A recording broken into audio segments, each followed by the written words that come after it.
আসসালামু আলাইকুম, সবাইকে স্বাগত বিডি টাইমসের। সিরিয়া যুদ্ধ 12 বছর অতিক্রম করেছে। যুদ্ধ অনেকটাই থেমে গেছে, কিন্তু এই সিরিয়া এবং শাম শহর থেকে ভয়াবহ বিস্ফোরণ ঘটবে। বিভিন্ন অঞ্চল ছারখার হয়ে যাবে, ইহুদিবাদী ইসরায়েল বিনাশ হয়ে যাবে।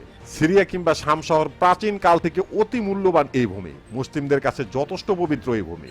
কিন্তু বিজাতিরা এবং মুসলিম নামদারি মুনাফেকরা পবিত্র ভূমিকে জ্বালিয়ে পুড়িয়ে ছারখার করে দিয়েছে।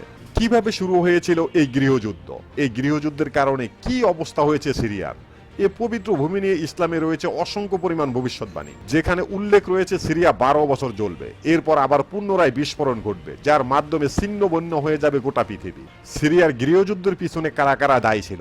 এই পবিত্র ভূমি নিয়ে ইসলামে কিরকম ভবিষ্যৎবাণী রয়েছে? এই বিষয়গুলো নিয়ে প্রতিটি পার্ট বাই পার্ট তুলে ধরবো আজকের এই ভিডিওতে।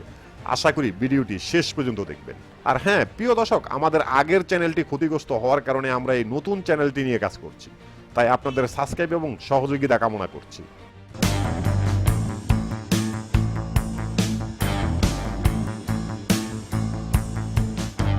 মুসলিম নামদারি মুনাফিক এবং বিজাতিদের দ্বন্দ্ব আর আন্তর্জাতিক কুটচালে পড়ে একটি দেশ কিভাবে ধ্বংসের দ্বার প্রান্তে পৌঁছে যায় তা সিরিয়ার অবস্থা না দেখলে বোঝা যায় না। দীর্ঘ 12 বছর যাবৎ রক্তক্ষয়ী যুদ্ধ চলছিল সিরিয়াতে। ইরাক, আফগানিস্তান, লিবিয়া, ইয়েমেনের পথ ধরে সিরিয়ার রক্ত ঝরেছে। এজন্য রক্তের স্রোতধারা না থেমে বেড়েছে দিনে দিনে। বিশ্বব্যাপী নির্যাতিত নিপীড়িত মানুষের আহাজারিতে বিশ্ব মানবাধিকাররা যেন মুখে তালা লাগিয়ে বসেছিল। ঠিক বর্তমানে যেভাবে ফিলিস্তিন এবং লেবাননের বেলায় ঘটছে, বিশ্বের মানবতা যেন মরে গেছে, মুসলিমরা তাদের ঈমান হারিয়ে ফেলেছে। সিরিয়ার এই গৃহযুদ্ধে প্রায় 7 লাখ লোক নিহত হয়েছে, আহত হয়েছে আরো অন্তত 20 লাখ মানুষ। দেশ ছাড়তে বাধ্য হয়েছে সিরিয়ার প্রায় অর্ধেক মানুষ। তবে প্রশ্ন একটা থেকেই যায়, তা হলো এই সংকট কিভাবে তৈরি হয়েছিল? 2011 সালে বিশ্বে আরব বসন্তের আগমন, তিউনিসিয়া তালমেতাল, এর ধারায় পড়ে যোগ দেয় মিশর, লিবিয়া। অনেকে মনে করেছিল সিরিয়ায় হয়তোবা এই আরব বসন্তের প্রভাব পড়বে না, কেননা দেশটিতে গত 40 বছর যাবৎ নিজেদের শাসন পাকাভুক্ত করে ফেলেছিল বাশার আল আসাদ সরকারের বাদ পার্টি। এছাড়া বাশারের ধর্মনিরপেক্ষ রাষ্ট্র কায়েমে অনেক সুন্নি মুসলমানরাও সমর্থন দিয়েছিল। কিন্তু সিরিয়ার গল্পটা শুরু হয় ভিন্নভাবে, কারণ বিজাতিদের সাথে যোগ দেয় মুসলিম নামদারি মুনাফেকরা। তাই সিরিয়াকে নিয়ে খেলা শুরু করে তারা। পবিত্র ভূমিকে রক্তাক্ত করা এবং ইহুদিদের হাতে ছেড়ে দেওয়াই ছিল তাদের মূল উদ্দেশ্য।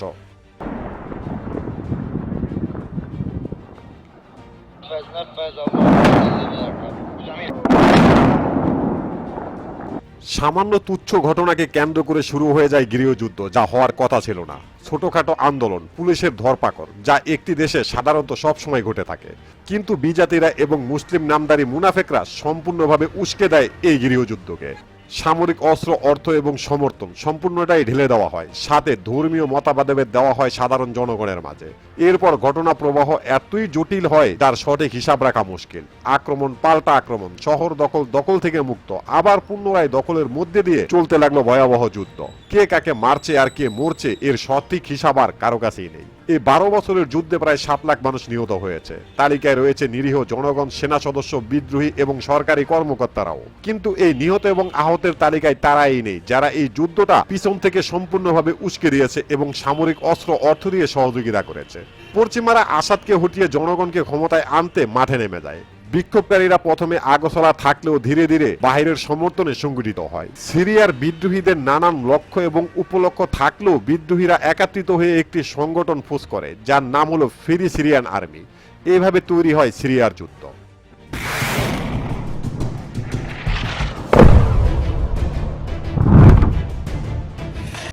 ঠিক এমন ভয়াবহ যুদ্ধের মধ্যে যুক্তরাষ্ট্র সিরিয়াতে এসে ঘাঁটি গাড়ে এবং বলে তারা সন্ত্রাসের বিরুদ্ধে লড়াই নেমেছে। কিন্তু তারা ওই সমস্ত অঞ্চলে ঘাঁটি গাড়ে যে সমস্ত অঞ্চলে সিরিয়ার প্রাকৃতিক সম্পদগুলো রয়েছে। একদিকে যুক্তরাষ্ট্র সিরিয়ার প্রাকৃতিক সম্পদগুলো লুট করতে শুরু করে, অপরদিকে শক্তিশালী সামরিক অস্ত্র সিরিয়ার বিভিন্ন গোষ্ঠীগুলোর মাধ্যমে বিতরণ শুরু করে। ইহুদিবাদী ইসরায়েল, যুক্তরাষ্ট্র, পশ্চিমাদের পাশাপাশি প্রভাবশালী আরব নেতারা যখন সিরিয়াকে শেষ করে দিচ্ছে, ঠিক তখনই সিরিয়ার পাশে এসে দাঁড়ায় রাশিয়া, ইরান এবং ইরান সমর্থিত হিজবুল্লাহ। শুরু হয়ে যায় চতুর্মুখী লড়াই। যুক্তরাষ্ট্র এবং আরব মুনাফিক নেতাদের কূটচালে যে সমস্ত অঞ্চলগুলো বিদ্রোহীরা দখল করেছে, ইরান এবং রাশিয়ার মাধ্যমে সিরিয়া আবারও তার বিভিন্ন শহর এবং ভূমি পুনরায় দখল করতে শুরু করে। আর এভাবে একটানা 12 বছর সিরিয়াতে যুদ্ধ চলে। এরপর সিরিয়ার প্রায় 4 ভাগের 3 ভাগ অঞ্চল বাশার আল আসাদ সরকার পুনরায় দখল করতে সক্ষম হয়। 2024 সালে আন্তর্জাতিকভাবে ঘোষণা দেওয়া হয় যুদ্ধে বাশার আল আসাদ সরকার জয়লাভ করেছে। সিরিয়ার যুদ্ধ প্রায় অনেকটাই থেমে গেছে, মোটামুটি শান্ত হয়েছে, কিন্তু এই শান্ত তো শান্ত নয়, ভয়াবহ বিস্ফোরণ ঘটবে সিরিয়া থেকে। It was just a fantasy to talk about this. We have to talk about facts. From the very beginning, the demonstrations weren't peaceful. এবার আসা যাক শাম শহর থেকে যে যুদ্ধ শুরু হবে, সে যুদ্ধ কখন শুরু হবে। শাম শহরের যুদ্ধ ইতিমধ্যেই শুরু হয়ে গেছে এবং চলতেছে। কোরআন হাদিসে বর্ণিত সিরিয়া, জর্ডান, লেবানন এবং ঐতিহাসিক ফিলিস্তিনের ভূখণ্ডের সম্মাননে ছিল বিশ্বনবীর সময়ের শাম দেশ। অবশ্যই সে সময়ের শাম দেশের সবচেয়ে বড় অংশ বর্তমান সময়ের সিরিয়া হওয়ার কারণে সিরিয়াকে শাম বলা হয়। এই শাম দেশের যুদ্ধ সম্পর্কে অসংখ্য পরিমাণ হাদিস রয়েছে, যার ভিতরে কিছু সংখ্যক হাদিস উল্লেখ করছি। রাসূল সাল্লাল্লাহু আলাইহি সাল্লাম বলেছেন, শাম শহরের যুদ্ধ শুরু হওয়ার আগে বেশ কিছু আলামত দেখা দিবে। বিভিন্ন অঞ্চলে ভূমিকম্প, গোটা পৃথিবী জুড়ে ছড়িয়ে পড়বে মহামারী, এমনকি মরুভূমিতে হবে ভয়াবহ বৃষ্টিপাত এবং বন্যা, যা হবে মানুষের জন্য একটি সতর্কবার্তা। হযরত আবু হুরায়রা রাদিয়াল্লাহু আনহু থেকে বর্ণিত, রাসূল সাল্লাল্লাহু আলাইহি সাল্লাম বলেছেন, একটা সময় আসবে যখন গোটা পৃথিবী জুড়ে বড় বড় যুদ্ধ দেখা দিবে। তখন মুসলিমদের একটি দল আল্লাহর পক্ষে, সত্যের পক্ষে এবং দ্বীনের জন্য সংগ্রাম করতে থাকবে। ওই সময় আধুনিক যত অস্ত্রশস্ত্র থাকবে তা নিয়ে তারা সাজ্জিত থাকবে এবং সত্যের পক্ষে লড়াই করতে থাকবে। রাসূল সাল্লাল্লাহু আলাইহি সাল্লাম বলেছেন, আমার উম্মতের মধ্যে এক দল সব সময় হকের উপরে বিজয় থাকবেন। তারা বিজয় না আসা পর্যন্ত যুদ্ধ চালিয়ে যাবে। মনে হবে তারা শেষ হয়ে গেছে, কিন্তু তারা কখনোই শেষ হবে না, কেননা মহান আল্লাহ পাক তাদেরকে সাহায্য করবেন। বিজয় না আসা পর্যন্ত তারা শেষ হবে না।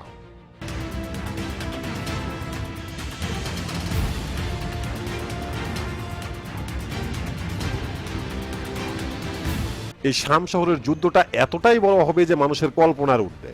রাসূল সাল্লাল্লাহু আলাইহি সাল্লাম বলেছেন, এই যুদ্ধটি এতই দীর্ঘ হবে যে মনে হবে মুসলিমরা শেষ হয়ে যাচ্ছে, কিন্তু এমনটা কখনোই হবে না, কেননা এই যুদ্ধের মধ্যেই যে ইসলামের খেলাপথ শুরু হবে, ইসলামের খলিফার আত্মপ্রকাশ হবে। হাদিসে বর্ণিত রয়েছে, যখন তোমরা দেখবে আরবের মরুভূমিতে বরফের স্তর পড়ে গেছে, তখন তোমরা মনে করবে ইসলামের খলিফা এসে পড়েছে এবং খেলাফত প্রতিষ্ঠিত হতে চলেছে। তখন তোমরা যে যেখানে থাকো, যত কষ্টই হোক না কেন, যদি বরফের উপরে হামাগুড়ি দিয়েও যেতে হয়, তবুও তোমরা এই যুদ্ধে অংশগ্রহণ করবে এবং খলিফার হাতে বায়াত গ্রহণ করবে। রাসূল সাল্লাল্লাহু আলাইহি সাল্লাম বলেছেন, যুদ্ধটা এতই বড় হবে যে এই শাম শহরের মাটিতে ঈসা আলাইহিস সালামের আগমন ঘটবে এবং এই শাম শহরে দাজ্জালকে ঈসা আলাইহিস সালাম হত্যা করবে, আর সেটা এই যুদ্ধের শেষ প্রান্তে। হযরত মুহাম্মদ সাল্লাল্লাহু আলাইহি সাল্লাম বলেছেন, তখন তোমরা যে যেখানে থাকো অবশ্যই এই যুদ্ধে অংশগ্রহণ করবে, কেননা এই যুদ্ধে যারা শহীদ হবে তারা উহুদের যুদ্ধের শহীদদের সমান মর্যাদা লাভ করবে, আর যারা বেঁচে ফিরবে তাদের জন্য মহান আল্লাহ পাক জাহান্নামের আগুন হারাম করে দেবে, আর যারা যুদ্ধের ময়দান থেকে পালিয়ে যাবে এবং মুনাফিকি করবে তাদের ঠিকানা হবে জাহান্নামে।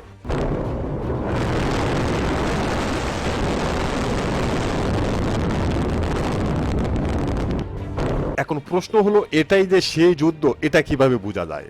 ইসলামে এই যুদ্ধের নাম দেওয়া হয়েছে মালহামা, আর বর্তমান যুগের বিজ্ঞানী, জ্যোতিষী এবং বিশ্লেষকরা এই যুদ্ধের নাম দিয়েছে তৃতীয় বিশ্বযুদ্ধ। পৃথিবীর আধুনিক বিজ্ঞান, জ্যোতিষী এবং বিশ্লেষকরা তৃতীয় বিশ্বযুদ্ধ নিয়ে বেশ কিছু ভবিষ্যৎবাণী করেছেন এবং উদাহরণ তুলে ধরেছেন। ইসলামের ভবিষ্যৎবাণী অনুযায়ী মালহামা যুদ্ধ সম্পর্কে কোরআন হাদিসে অসংখ্য পরিমাণ ভবিষ্যৎবাণী রয়েছে। তৃতীয় বিশ্বযুদ্ধ সম্পর্কে আধুনিক বিজ্ঞান, জ্যোতিষী এবং বিশ্লেষকরা কিভাবে ভবিষ্যৎবাণী করেছে যে তৃতীয় বিশ্বযুদ্ধ শুরু হবে, আর মালহামা সম্পর্কে কোরআন এবং হাদিস কিরকম বর্ণনা করেছে, কোথা থেকে এই যুদ্ধের সূত্রপাত শুরু হবে, আর এটাই যে সেই যুদ্ধ, এটা কিভাবে বোঝা যায়, এই সম্পর্কে জানতে দেখতে পারেন আমাদের এই ভিডিওটি। প্রিয় দর্শক, আমাদের প্রতিটি ভিডিওর ইনফরমেশন উল্লেখযোগ্য ভেরিফাই পেজ থেকে সংগ্রহ করা। এরপরও যদি ভুল হয়ে থাকে তাহলে অবশ্যই কমেন্ট বক্সে জানিয়ে দেবেন। এখানেই শেষ করছি আমাদের আজকের প্রতিবেদন। আল্লাহ হাফেজ।